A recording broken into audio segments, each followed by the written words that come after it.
자, 다음은 클래스에서 변수가 선언되는 위치에 따라서 이렇게 정적 변수, 클래스 변수라고 하는데요.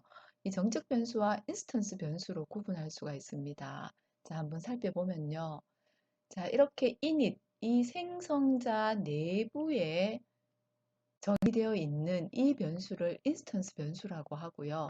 이 인스턴스 변수는 객체가 만들어질 때 생성되는 변수입니다. 그래서 클래스 내부에서 보면 이 생성자 안에서 셀프를 붙여서 만들어지는 이 변수라고 생각을 하면 돼요.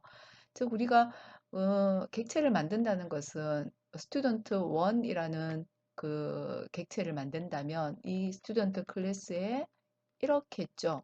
홍과 또 이름과 나이를 이렇게 주어서 이렇게 객체를 만들면 이 스튜던트 1 객체의 네임은 여기에 있는 이 값과 age의 이 값이 지정이 되는데 자, 이렇게 인스턴스가 만들어질 때 메모리에 저장 공간이 확보되어서 이 값이 저장이 되는 거예요.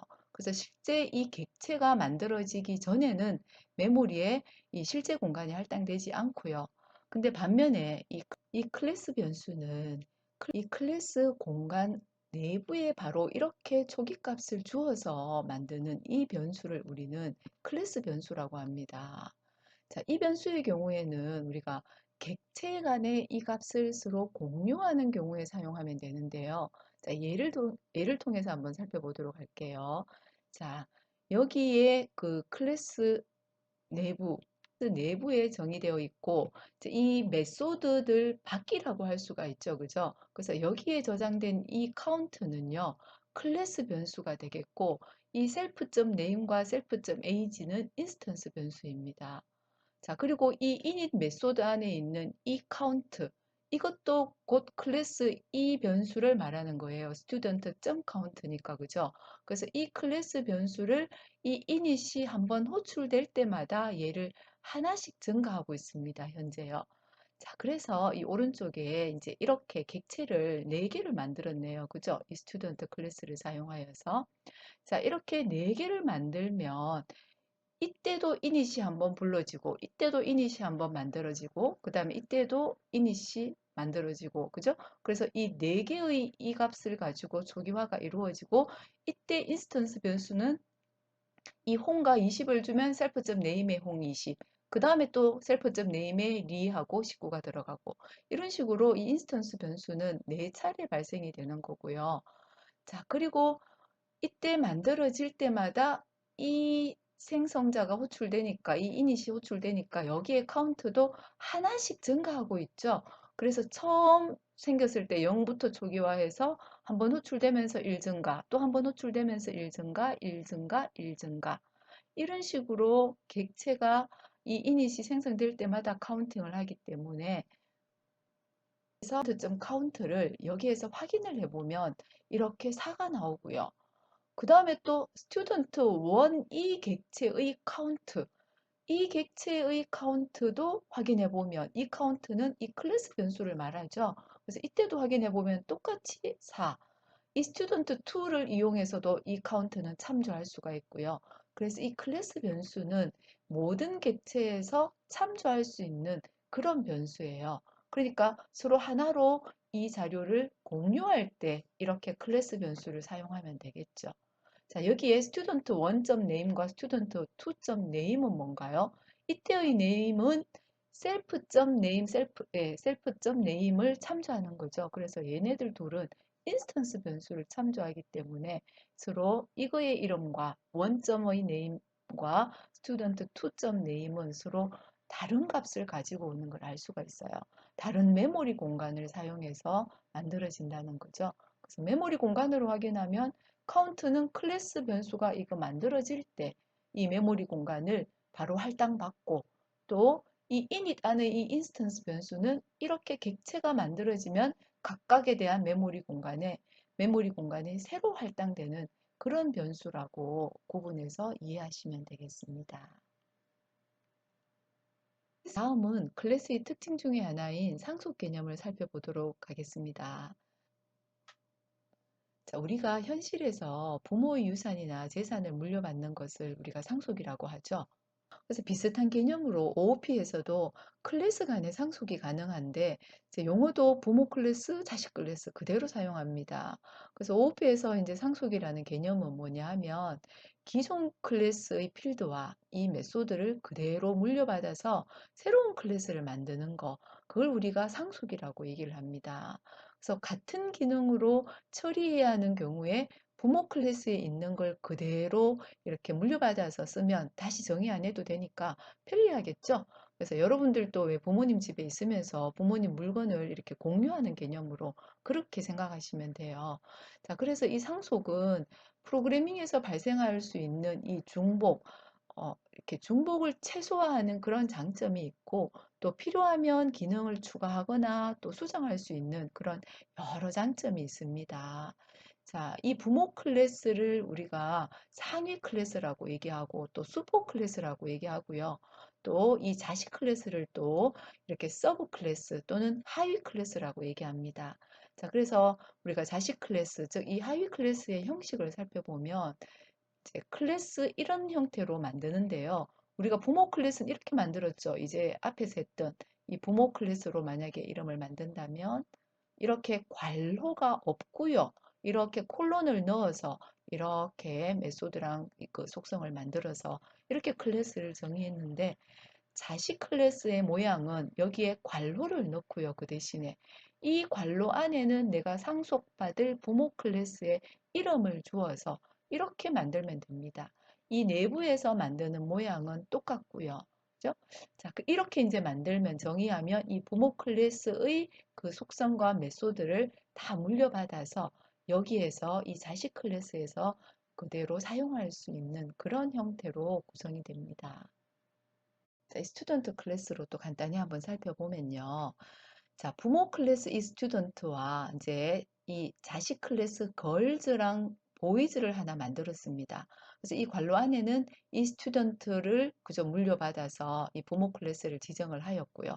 자, 이렇게 해서 이 걸즈랑 보이즈를 하나 만들어 클래스를 지정하였을 때 자, 이제 객체는 어떻게 만들었냐 하면 이 스튜던트 1과 스튜던트 2는 보이즈라는 클래스를 사용하여서 객체를 만들었습니다. 그죠? 그리고 이 보이즈에 지금 여기에 이 초기값을 홈과 20을 주어서 만들고 걸즈에도 이렇게 주어서 이 스튜던트 2를 만들었습니다. 자, 그렇게 하고 이 걸즈와 보이즈의 이 클래스를 보면 그냥 패스라고 되어 있죠. 이렇게 패스라고 되어 있는 거는 그냥 정의만 하고 아무것도 하진 않고 그대로 패스를 시키겠다는 거거든요. 그 안에 내용이 아무것도 없다는 거예요. 그죠? 자, 그런데 홈과 20을 주어서 이 보이즈나 걸즈를 통해서 이 두 개의 객체를 만들고 이 객체를 이용해서 점 참조 연산자를 사용하여 get underbar name을 메소드를 호출해서 이렇게 결과를 확인해 보면요. 마찬가지로 STU2도 마찬가지고요. 그래서 이 name, get underbar name과 get underbar age라는 것은 스튜던트 내부의 메소드예요. 그런데 여기에서 확인을 해보면 이렇게 결과가 나오는 거 알 수가 있죠. 즉, 이 girls 안에서 boys 안에서도 여기 스튜던트의 부모 클래스에 정의되어 있는 이 메소드를 참조해서 사용할 수 있다는 거죠. 부모와 자식 간의 공통적인 특징은 부모 클래스로부터 물려받고 이제 필요한 필드와 메소드만 여기에 추가만 하면 되는 거예요. 자, 그러면은 중복되는 게 줄어들겠죠. 그죠? 자, 그럼 이제 자식 클래스에 필요한 것을 한번 추가해 보도록 하겠습니다. 이 보이스와 이 걸즈에 그죠? 이제는 하이트라는 필드를 추가하는 이 메소드를 이렇게 지정을 하였습니다. 그죠? 이 하이트를 받아서 self.height의 하이트 값을 주고 그리고 이 self.height 이 키의 값을 반환하는 그런 함수를 여기에도 지정해 놓고 여기에도 지정했습니다. 그래서 부모 클래스로부터는 name과 age만 물려받고 키는 또 각각 별도로 이렇게 지정을 해 놓았습니다. 자, 그리고 여기에 호출한 것도 보시면 이렇게 홈과 20을 주어서 이렇게 인스턴스를 만들었고요. 그죠? 자, 그 다음에 이제 여기에서 이름과 네임은 그 네임과 참 age는 지금 여기 안에 정의가 되어 있지 않으니까 스튜던트 1은 보이즈고 2는 걸스인데 이 내부에 이 그 생성자가 없기 때문에 이 함수가 없기 때문에 자, 여기 물려받은 이 부모 클래스에서 이거를 찾아서 이렇게 만들어 주겠죠. 그죠? 그래서 부모에 있는 이 메소드를 가지고 와서 이렇게 결과를 만들어 주고요. 자, 그 다음에 student 1.get underbar height라는 것은 이 보이스 안에 또는 걸스 안에 있습니다. 그죠? 그래서 이 값을 여기에 전달해서 이 하이트를 다시 이곳으로 반환해 줍니다. 그럼 여기에 값이 175랑 163이 이렇게 출력되는 것을 알 수가 있어요. 그죠? 그런데 여기에서 이 객체를 만들 때 보면 여기에는 지금 부모 클래스의 속성만 이렇게 주었잖아요. 자, 그러면 자식 클래스의 속성, 이것도 여기에 조기값을 줄 수 있지 않을까요? 그죠? 각 클래스마다 init은 init 그 메소드는 항상 하나씩 만들 수 있다고 했습니다. 그래서 여기에도 init 메소드를 지정해서 여기에 초기값을 주어서 여기 자식 클래스에서 init을 만들어 그 초기화를 할 수 있도록 한번 만들어 볼 수가 있겠죠. 자, 같이 한번 보면 이렇게 그 boys와 girls 안에 init을 넣었습니다. 그리고 이 init 안에 보면 셀프 있고 그 다음에 인수 이 인자를 세 개를 넣어놨네요. 그죠? 그래서 name과 age, height를 받고 근데 여기 보면 name과 이 age는 부모 클래스의 속성이고요.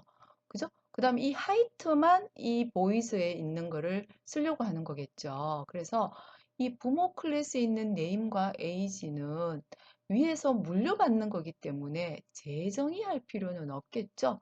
자, 그래서 이 부분을 우리는 이렇게 쓰는데 일단 요거는 놔두고 여기에 객체를 만들 때도 한번 봅시다. 보이즈 클래스에서 인수를 홍 20, 그 다음에 키 이렇게 세 개를 주었으니까 그죠? 여기에도 이렇게 세 개가 필요한 거예요. 그런데 이 네임과 에이지는 지금 현재 보이스 게 아니라 부모 거를 그대로 써야 되잖아. 그죠? 그래서 그거를 명시해 주기 위해서 이런 코드를 쓰는 거고, 그 다음에 이 새로 나온 이 변수에 대해서만 이렇게 self.height라고 인스턴스 변수를 하나 만들어 주면 돼요. 이 슈퍼, 자, 이 슈퍼라는 함수 뒤에 점이 붙었죠. 그리고 또 언더바 언더바 init 언더바 언더바 이 슈퍼 함수는 무엇이냐 하면 부모 클래스에 있는 걸 가지고 오겠다라는 이 함수예요. 그래서 슈퍼니까 슈퍼 클래스잖아. 그죠? 여기에 있는 내용에서 속성이나 메소드에서 요 뒤에 있는 함수명, 여기에 부모 클래스에서도 init 있었죠? init이 있었어요. 우리가 이렇게 지금 안 적어 놓았지만 DEF에서 이 init에 현재의 이름과 네임을 주어서 여기에 있는 인스턴스 이 변수를 쓰겠다라는 그걸 명시해 주기 위해서 이렇게 쓰는 거예요. 여기는 인수가 3개인데 여기에 뭔가 3개를 지정할 수 있는 내용이 나와야 되겠죠. 그래서 이 2개는 슈퍼 클래스에 있는 네임과 에이지를 쓰겠다는 거고 여기에 있는 새로운 값 이거는 현재 이 보이즈 클래스에서 새로운 인스턴스 변수를 지정하고 이렇게 생성자를 지정을 하면 이런 식으로 우리가 이 객체가 만들어지고요. 여기에 student 1.getName 이렇게 하면 이 student 1 뒤에 getName은 현재 여기에 없죠. 없기 때문에 얘는 역시 부모 클래스에서 찾아요. 그러면 여기 물려받았으니까 부모에서 찾아서 우리가 이름이 나오는 거 알 수 있고 get underbar age도 마찬가지고요. 그 다음에 student 1.get underbar height는 부모기에 있죠. 이 boys 안에만 있어요. 그리고 이 girls 안에만 있는 거예요. 그죠? 그래서 여기에 임의의 여기 값을 안 주어도 여기에 셀프만 받기 때문에 없죠. 이 셀프.점 하이트는 얘를 의미하는 겁니다. 그죠? 그래서 이 값을 그대로 출력해서 결과를 만들어낼 수가 있고요. 또 이거 대신에도 이 스튜던트 2점 또는 스튜던트 1점 이 하이트는 여기 이 값을 의미하는 거죠. 즉 현재 여기 조기 값을 준 이 값을 의미하기 때문에 이렇게 또 참조할 수도 있고 이렇게 참조해서 사용할 수도 있는 겁니다. 그죠? 슈퍼 함수는 부모 클래스의 객체를 반환하는 함수고 이런 형식으로 사용할 수 있다는 거죠. 뒤에 함수 이름이고 괄호 안에 있는 이 값을 주어서 이 메소드를 호출해서 사용할 수 있다는 거예요. 자, 그래서 이 init 함수를 이렇게 호출하면 init 안에 이 두 개의 값을 주어서 이 두 개의 값을 주는 거죠. 주어서 최상위 클래스, 이 위에 슈퍼 클래스의 그 생성자가 중복되어서 호출되는 겁니다. 새로 다시 재정의할 필요 없다는 거죠. 그리고 이때는 셀프는 생략해도 됩니다. 셀프를 전달하지 않고요. 그래서 이 셀프라는 것은 여기에서 만들어진 이 스튜던트2의 자신을 의미하기 때문에 여기는 의미가 없는 거죠. 부모니까, 그죠? 그래서 여기는 셀프 안 주고 이렇게 주어서 우리가 사용할 수가 있습니다. 그래서 이와 같이 그 공통되는 특징을 이제 부모로부터 물려받고요. 또 필요한 기능과 이런 속성 같은 것들을 추가함으로 이 코드가 자, 중복되는 걸 줄여주니까 당연히 효율적이겠죠. 그죠? 자, 우리가 이제 이 정도로 상속의 개념은 확인하고요. 그 다음에 또 다른 특징인 그 캡슐화, 즉 정보 은닉의 개념을 간단히 살펴보도록 하겠습니다. 자, 이 캡슐화는 클래스 내부에서 보호가 필요한 일부 데이터를 숨기는 기능을 말합니다. 그림을 이제 간단히 보면요. 이 클래스 내부에는 변수가 있고 또 이 변수를 메소드가 감싼 형태의 그림인데 자, 이와 같이 그 클래스 내부에서 이 변수를 이렇게 숨길 수가 있는데요.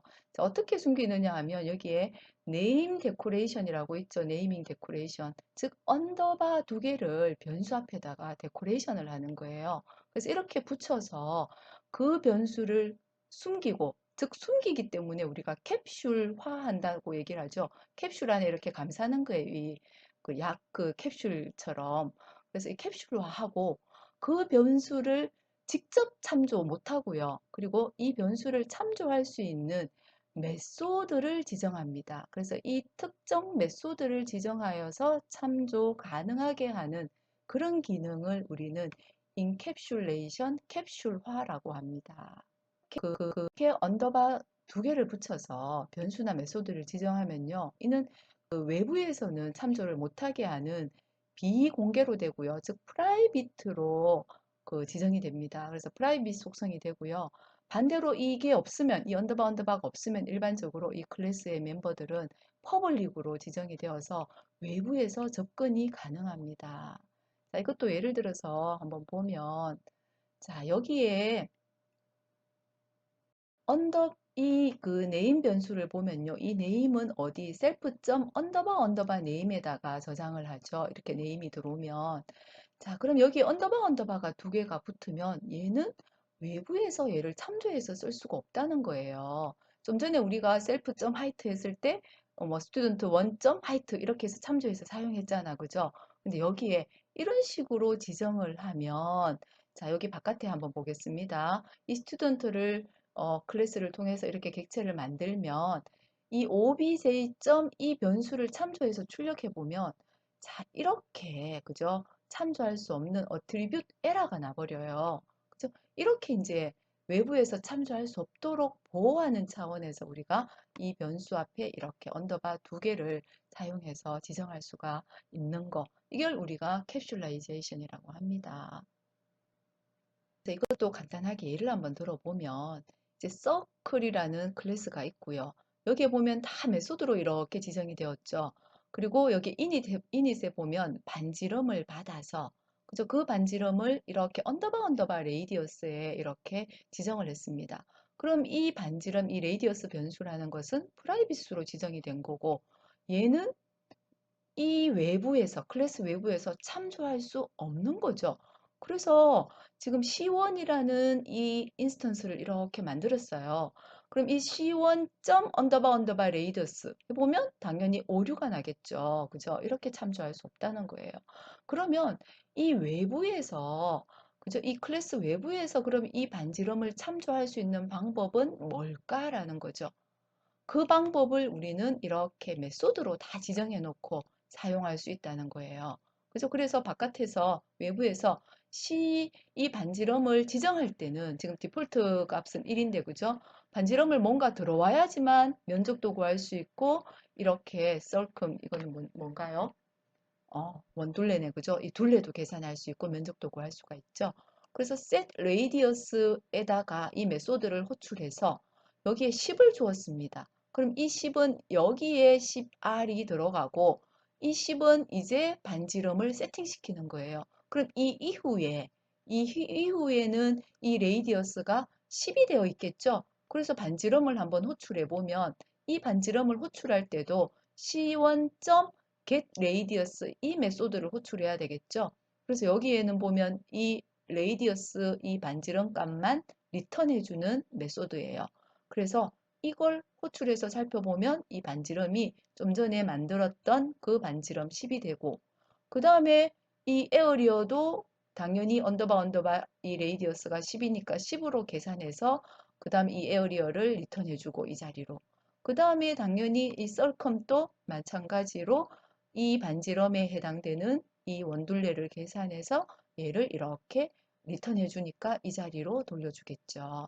이제 이렇게 해서 우리가 그 클래스 내부에 있는 그 변수를 이제 보호하는 방법을 이렇게 간단하게 예를 들어 보았는데, 자, 어쨌거나 이걸 하기 위해서는 이 안에 있는 변수 앞에다가 언더바 두 개를 데코레이션 하면 된다라는 거예요. 그럼 여기에서 밖에서 못 쓰는 거야. 이렇게 해놓으면 아무래도 이 클래스 외부에서 뭔가 변수는 뭐 이렇게 해서 이 변수의 값을 수정하는 것을 예방할 수가 있잖아. 그죠? 그래서 훨씬 그 프로그램 유지 보수 면에서 좋은 거고요. 자, 그래서 이제 이 변수의 값을 사용하거나 또 세팅하거나 그럴 때는 이 메소드를 사용해서 그지 수정하거나 이렇게 참조해서 사용할 수 있다는 거예요. 그래서 이런 메소드들을 지정해야 되겠죠. 그 대신에. 그래서 이 프라이빗 변수를 설정할 때 사용하는 이런 메소드, 또 이 프라이빗 변수를 접근할 때 사용하는 이런 메소드를 우리는 뭐 세터, 게터 이렇게 표현을 하는데 이 변수, 이 메소드 이름은 마음대로 주어도 되고요. 이런 기능을 하는 그 메소드를 그죠? 세터, 게터, 설정자, 뭐 그다음에 접근자 뭐 이렇게 표현을 하기도 합니다. 이 init 메소드를 우리가 생성자라고 하듯이요. 그거는 이제 용어이고요. 그냥 개념적으로만 여러분들이 이해하시면 되겠습니다. 상속도 다중상속의 개념이 있고 이제 여기에서도 또 뭐 여러 가지 데코레이션 하는 방법들이나 이렇게 굉장히 또 공부를 하려면은 이제 많은 이제 개념이 들어가야 되기 때문에 자 이제 이 정도로만 우리가 개념 위주로 살펴보고요. 다시 앞으로 가서 여기에 클래스의 특징을 알시 한번 정리해 보면 자 추상화 그죠? 그래서 공통적인 데이터를 추상화해서 이렇게 클래스 안에 넣는다라는 거고 좀 전에 살펴본 것처럼 캡슐라이제이션 데이터를 관리할 수 있다. 보호해서 정보 운영을 제공해주는 그런 특징. 그리고 또 공통적인 특징은 상속해서 사용하면 프로그램의 재사용성 또 프로그램의 길이도 줄일 수 있고 중복성을 줄일 수 있는 그런 장점이 있고요. 또 이런 상속을 통해서 기능을 확장하거나 변경해서 또 다형성, 그죠? 여러 가지를 만들어낼 수 있는 그런 다형성을 보장해주는 그런 특징이 있습니다. 자, 물론 여기에 이제 객체 지향의 장점을 한번 살펴보면 확장성이나 재사용성, 생산성 이런 거는 객체를 여러 개, 그지 동일한 어떤 공통적인 특징을 가지고 객체를 여러 번 이렇게 한꺼번에 찍어낼 수 있기 때문에 생산성이 그저 향상이 되는 건 당연하고 또 이런 그 캡슐 기능 때문에 그저 이렇게 유지 보수 면에서도 굉장히 비용이 절감되는 이런 장점이 있는데 자, 이런 면에서도 보면 함수하고도 유사하죠, 그죠? 그러나 다른 것은 이런 특징들을 제공해 주는 게 이 클래스의 장점입니다. 그래서 간단한 프로그램들은 함수까지만 해서 충분히 여러분들이 만들어서 사용할 수 있고요. 이제 복잡한 프로그램의 경우 게임 같은 거 만들거나 그런 대형의 어떤 프로젝트를 개발하거나 할 때는 이런 객체 지향 개념으로 프로그램을 만들어야지만 여러 사람이 공용으로 사용하는 경우에 그래서 유지 보수면이나 또 뭔가를 하나하나 만들어서 사용할 때 게임할 때 한번 생각해 보시면 뭐 악당과 착한 그룹 이런 거 만들어낼 때 악당 하나 만들어 놓고 클래스로 그 다음에 거기에서 파생되는 그죠? 이런 악당 1, 악당 2, 악당 3 성질을 조금씩 해서 여러 악당들을 만들어내고 또 이 성질을 이용해서 또 다른 악당을 만들어내고 프로그램에 복잡한 OOP를 활용해서 만들면 쉽게 또 접근할 수가 있다는 그런 장점이 있습니다. 자, 그래서 이제 이런 개념으로 우리가 여러분들이 이해해 주시고요. 자, 실습도 이 정도로만 이렇게 간단히 실습하고 또 한 몇 가지만 여러분들이 한번 만들어 보도록 하겠습니다. 네, 실습으로 뵙겠습니다. 자, 다음은